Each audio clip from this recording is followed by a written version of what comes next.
विद्यार्थ्यांमध्ये कायदा सुरक्षा आणि शिस्तीची जाणीव निर्माण व्हावी यासाठी मंद्रुप येथील लोकसेवा विद्या मंदिर व कनिष्ठ महाविद्यालयात मंद्रुप पोलीस स्टेशनच्या वतीने समुपदेशन व जनजागृती कार्यक्रमाचे आयोजन करण्यात आले होते। या कार्यक्रमात पोलीस उपनिरीक्षक राज डांगे यांनी विद्यार्थ्यांशी संवाद साधला। वाहतूक नियमांचे काटेकोर पालन, दुचाकीवर हेल्मेटचा वापर, छेडछाड प्रतिबंध, मोबाईल फोनच्या अतिवापराचे दुष्परिणाम, सायबर गुन्हे आणि त्यापासून बचावाचे उपाय या संदर्भात सविस्तर प्रारंभी प्राचार्य घाटे व उपप्राचार्य कुमटेकर यांनी पीएसआय राज डांगे यांचा सत्कार केला। याच महाविद्यालयाचे माजी विद्यार्थी शशिकांत धनसिंग राठोड यांची पुणे पोलीस दलात निवड झाल्याबद्दल त्यांचा विशेष सत्कार देखील करण्यात आला। कार्यक्रमाचे सूत्रसंचालन प्राध्यापक कोरे, प्राध्यापक अरविंद राठोड यांनी केले। आभार प्राचार्य घाटे यांनी मानले। घंटे यांनी घेतलेला हा आढावा।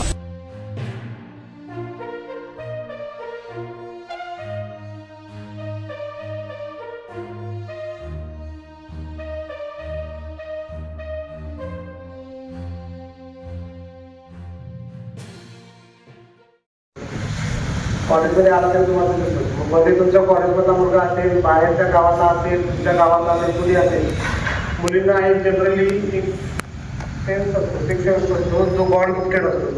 मुलींना लक्षात येत असतं की समोरचा व्यक्ती आपल्याला कुठल्या नजरेनं बघतोय, आपल्याशी कुठल्या नजरेनं बोलतोय, कुठल्या मनात भावना आहे की मुलीला गॉड गिफ्ट आहे। त्यातून आपल्याला कळतं की ह्या समोरच्या माणसाची नियत काय आहे। जर तुम्हाला जर तसं काही वाटलं तर तुम्ही तुमच्या सर्व शिक्षकांना बिनधास्त कधीही सांगू शकताय। जर शिक्षकांना सांगायला तुम्हाला अडचण वाटली तर पोलिसांना कधीही बिनधास्त सांगा। पोलीस सदैव